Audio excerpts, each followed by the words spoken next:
Charles Darwin, the great naturalist, Victorian gentleman, and evolutionary biologist, died in 1882 without the faintest idea how his great theory worked. He believed that all living things had evolved over millions of years through a process he called natural selection. Along with competition, it was this process that had produced us and the extraordinary variety of life we see around us.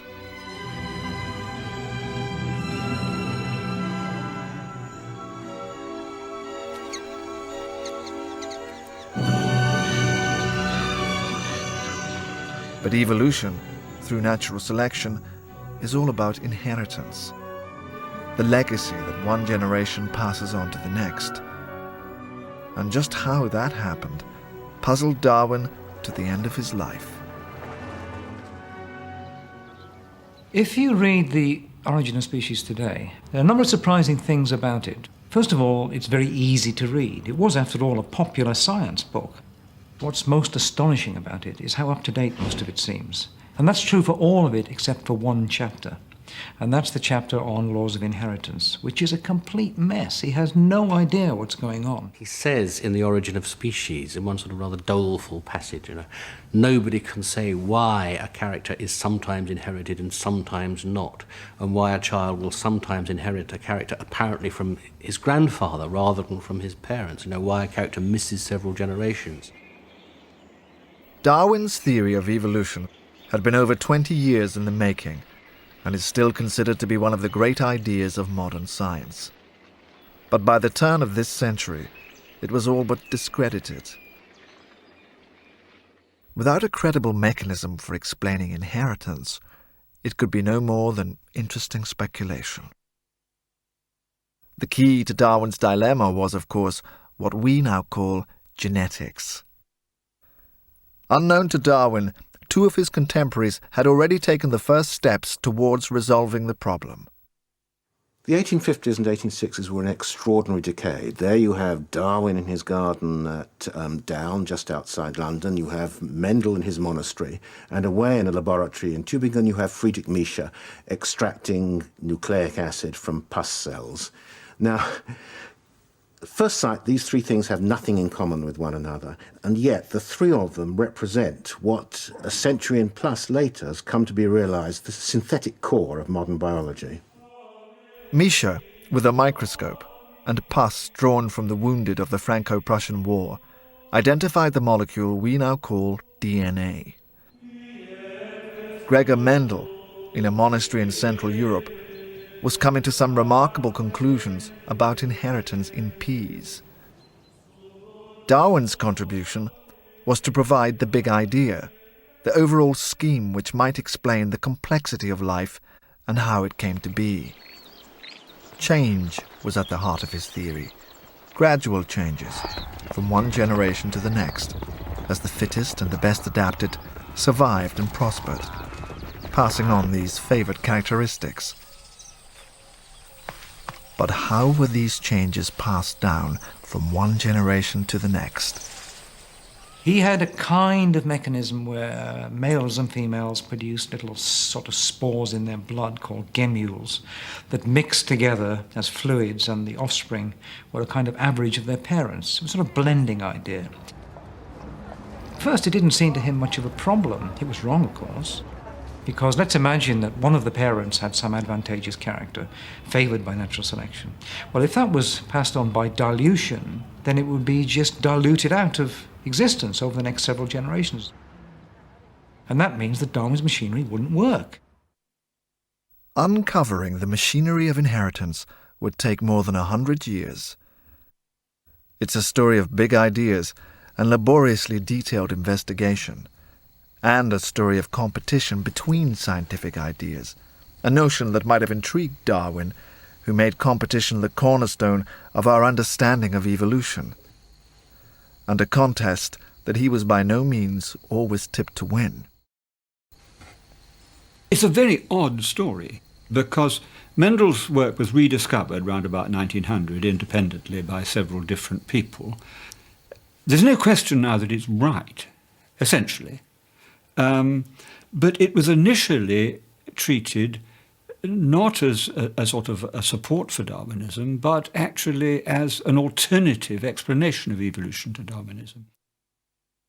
Mendel was a monk, later abbot, of the Augustinian monastery in Brunn, a thriving provincial town in what was then a part of the Austrian Empire. Between 1856 and 1863, he raised nearly 30,000 plants, crossing varieties that demonstrated clearly identifiable characteristics, all the while counting the number of times each characteristic appeared in succeeding generations. He did the thing which is absolutely essential in experimental science. He posed himself a problem which he knew he could answer. Science is the art of the soluble, and if you set yourself a problem that you really can't tackle, you're wasting your time. But Mendel very deliberately set out to look at hereditary patterns in a plant in which he knew that the hereditary patterns were actually rather simple. What Mendel observed is, for example, if you cross a pink and a white flowered pea plant, then all the offspring in the next generation are pink. So what had happened to the white? And that was the mystery that he started with. Now what happens if we cross two pinks in this generation? Well, that's when the famous ratios pop out in the next generation. You get 3 pinks and 1 white. Now, why is that the case? And Mendel was able to be clear that somehow the white had been masked in the middle generation, but it was still there, ready to pop out at the end. And this is what we would now call the pink being dominant, the white being recessive. The essence of Mendel's idea is that inheritance is based not on fluids, but on particles. And of course he worked on peas. He worked, for example, on round or wrinkled peas. His amazing breakthrough, really, was to find, and it seems simple, that when you cross a round with a wrinkled pea, you don't get a pea that's partly wrinkled, you get a pea that's round. That pea, if you make those peas together, then you, in the next generation, get the wrinkled peas back again, quite unchanged. So that inheritance is a matter of separate units that are passed down the generations, quite distinct from that which they produce. Mendel had uncovered a crucial aspect of inheritance, the fact that somehow an individual's characteristics, the color of hair or eye, for example, are passed on through the generations, sometimes showing themselves in a particular individual, sometimes not to be seen again for several generations to come. How, and just what this means for the way species might change over time, were of no concern to Mendel.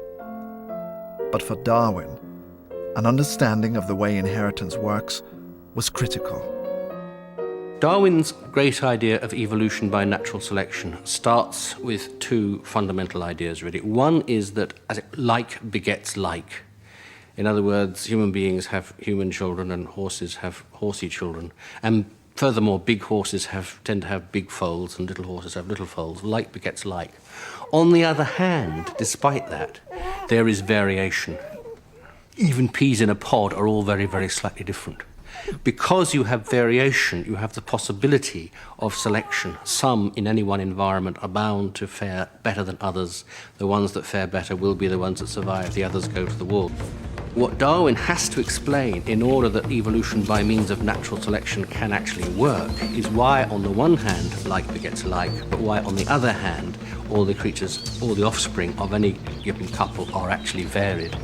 And that's actually a difficult problem, and Darwin never got the answer to it. And he knew to the end of his life that evolution didn't work unless he had a proper explanation for how heredity works.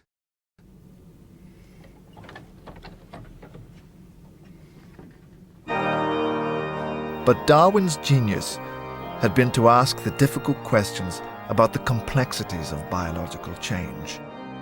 He had been born into a world that believed every living thing was the handiwork of an all-knowing creator.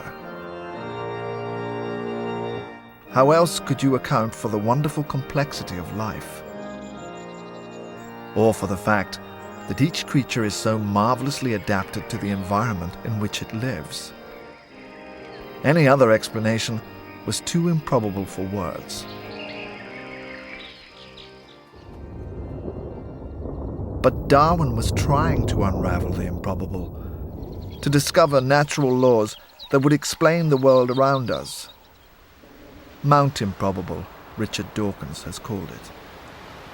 You have to picture Mount Improbable as a huge, great precipice, absolutely sheer, and on the top of it is sitting the most complicated piece of living organization you can imagine. For many people it would be an eye. And the metaphor of leaping from the bottom of the cliff to the top of the cliff corresponds to that eye coming into existence spontaneously by sheer luck. And obviously it can't be done. You cannot leap from the bottom of a cliff to the top. But if you go round the other side of the mountain, what you find is a slow, gradual ascent. And it's very easy to get from the bottom of the mountain to the top just by putting one foot in front of the other, so long as you've got enough time.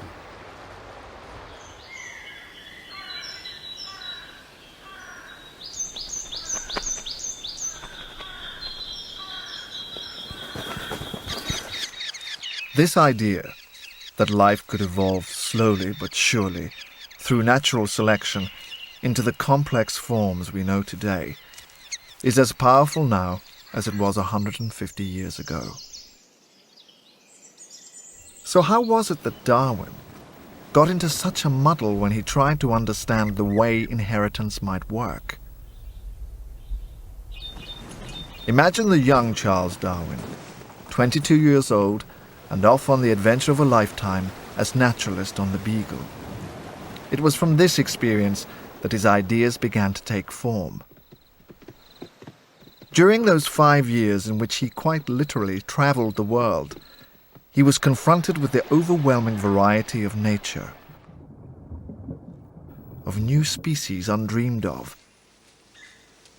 But more than that, he began to be aware of the variations to be found within species.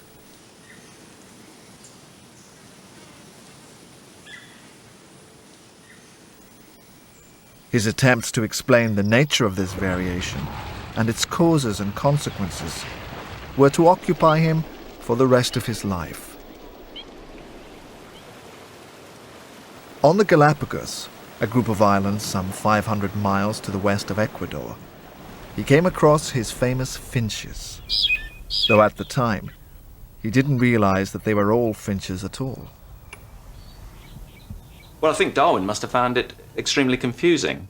There is a group of birds here, some of which look very similar to each other, with just differing beak sizes, but others of which really look rather different. There are birds here that look like warblers, not like finches at all. There are birds which look like American blackbirds, icterids.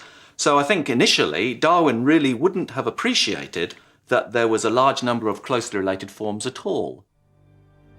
On his return, Darwin handed the birds to the artist and ornithologist John Gould, who quickly identified them as a number of new finch species. The germ of a great idea was forming. Perhaps the birds had evolved from a common ancestor. The logical explanation for this group of really closely related forms occurring in this isolated island group is that there must have been a common ancestor which has diverged in a number of different ways within recent geological time and become species. So species weren't eternally fixed entities. They could arise in recent geological time. The Galapagos Islands, the remains of intense volcanic activity, rose up from the sea around 5 million years ago. Not long, as it turns out, in evolutionary terms. So in that time, could one species really have evolved into several? The idea that a species might change and new creatures evolve was not only shocking to those who believed in a divine creator and a perfect creation. It was just as puzzling to the Victorian scientists who were busy exploring and trying to make sense of the world. I think science is basically the art of classifying the world. And with more or less sophistication, that's what it does. It tries to make order out of what seems like disorder. And nowhere is that more true than in biology.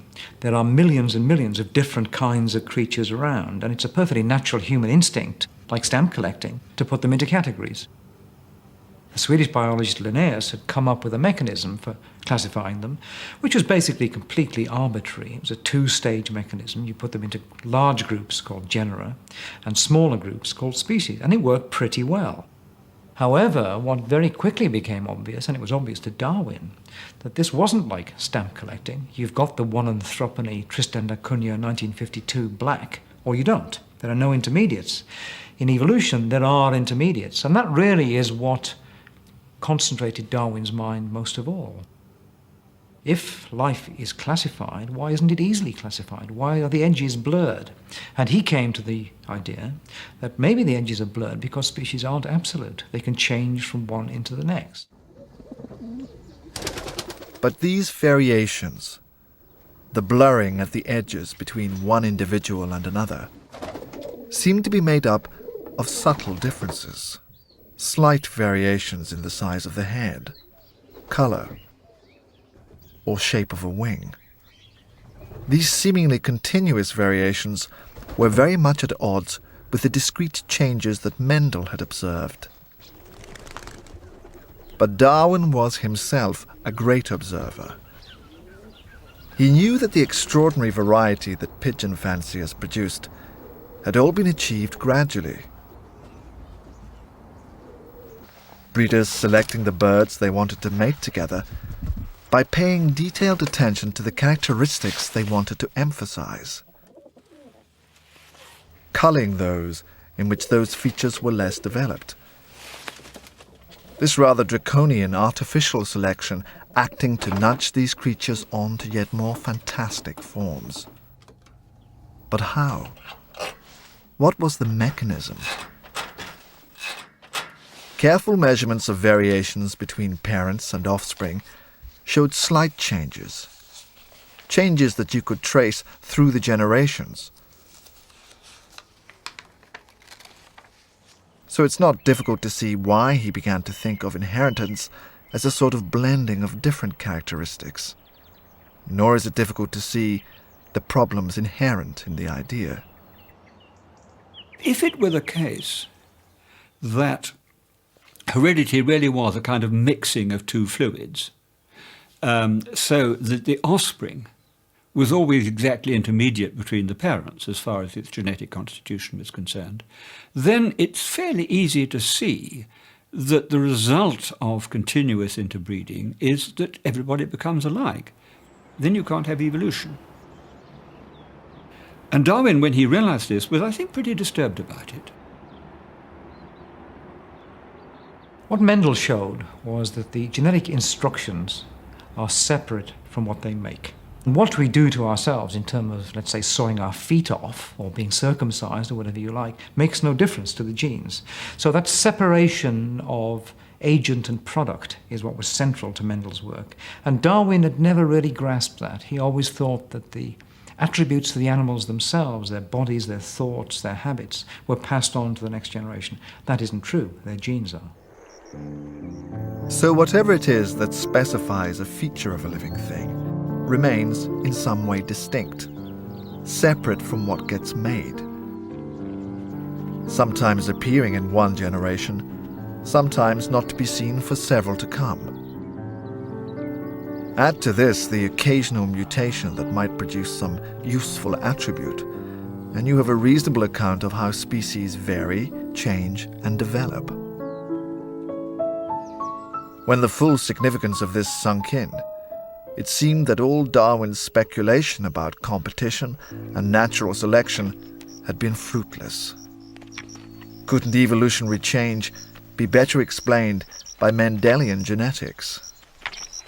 It took really from about the turn of the century until the great synthesis of Darwinism and Mendel in the 1930s to try to understand how you could relate the two.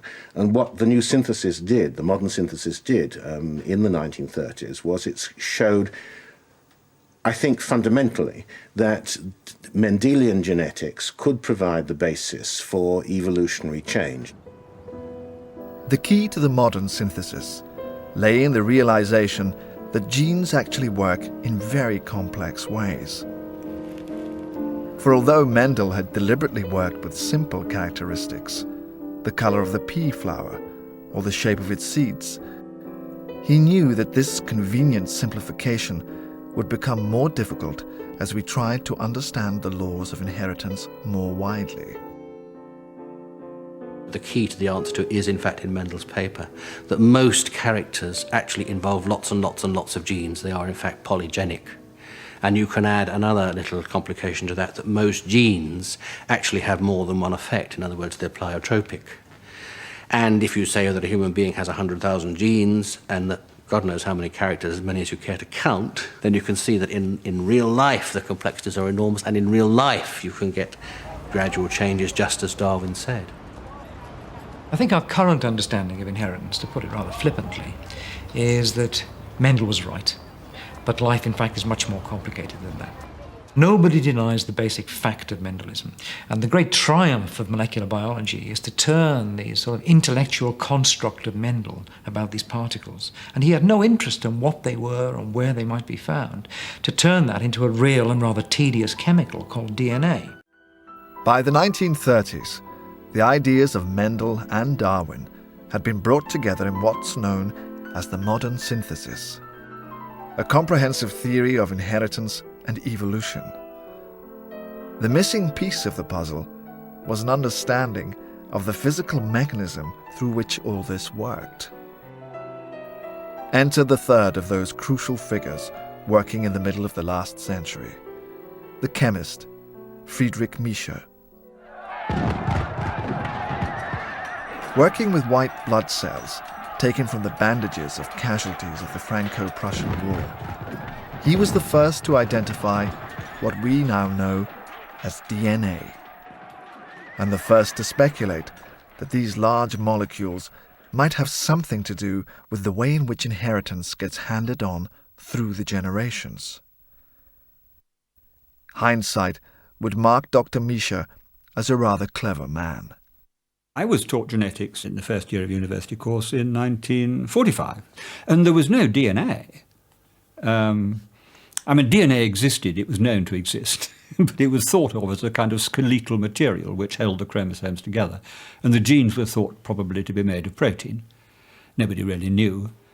Genes were just rather mysterious entities which in some totally unknown way caused differences between organisms. DNA is inside the nucleus and just wrapped up in a lot of proteins. What we have to do is crack open the cells and burst the nucleus and take the proteins off the DNA. Take a leaflet, put it in a tube, and freeze it. DNA is, if you like, one of the commonest and most standard chemical which can be isolated from any tissue, whether it's yeast, whether it's peas, whether it's humans, whether it's any other living form. What I'm going to do now is add the phenol. I will make an emulsion by shaking the phenol with the buffer. Because it's such an inert molecule, it's relatively easy to extract. It withstands all sorts of pressures, all sorts of boiling activities and so on, which would kill every protein in the tissue. You can pull it out, rather like you can pull a strand of cotton or a strand of nylon out. And what you're really pulling out is in fact a spun thread of DNA. I think the most remarkable thing about DNA is that there's a lot of it about. I contain within myself millions of miles of DNA. Now, the thing which is remarkable is that all those millions of miles come from the 6 feet of DNA which were in the fertilized egg that made me. So DNA is a remarkable and complicated chemical, but in the end, it's just a machinery for transmitting information. Nowadays, isolating DNA is a routine laboratory procedure.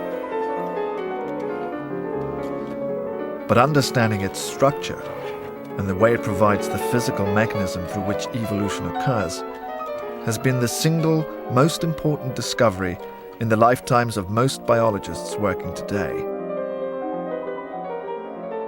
In the early 50s, James Watson and Francis Crick had described the three-dimensional structure of DNA, So that instead of now thinking of genes as being sort of like beads on a string, as being abstractions, one could actually think of them as real pieces of chemistry. And at the end of the 50s, people were beginning to work out how the genetic code worked, and were beginning to work out how genes got switched on and switched off. Now you put all these things together, how genes get switched on and switched off, how the code works, and then put that with classical genetics, and then put that with Darwin's evolution, and it looks as if you've got a complete explanation for all of life. And actually you more or less have, to be honest. It was an enormous liberation. Reading, I can still remember the excitement of reading Watson and Crick's paper. And it has this famous last sentence that I can't exactly remember, but it says something like, "It has not escaped our attention that this structure may have some significance for the nature of inheritance." I mean, it's one of those throwaway lines at the end. And it did. I mean, you just saw that structure and you thought, well, of course, you know, that's what it is. And very exciting it was too. In many ways, the wheel has turned full circle. Researchers are now mapping and cataloguing the vast human genome. As painstaking and detailed a task as the great 19th century naturalists' endeavours to catalogue the hundreds and thousands of new species they were discovering. And grafting genetics onto the theory of natural selection has been one of the great scientific adventures of the century.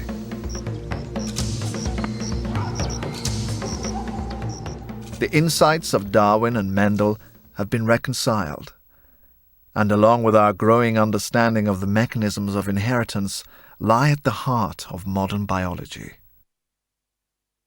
This, coupled with the realization that the Earth is much older than anyone in Darwin's time could imagine, all help explain the appearance of you and me, and the exquisite complexity of the organs upon which we all depend.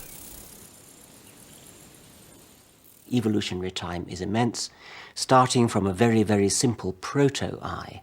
You work step by step, inch by inch, up the slopes of the mountain. That means that the eye is gradually improving, gradually becoming more elaborate, until you reach the top. And when you reach the top, the eye is complicated enough to inspire you with incredulity at the thought that it could possibly have come about by chance. And of course, it hasn't come about by chance. It's come about by the non-random process of step-by-step cumulative natural selection.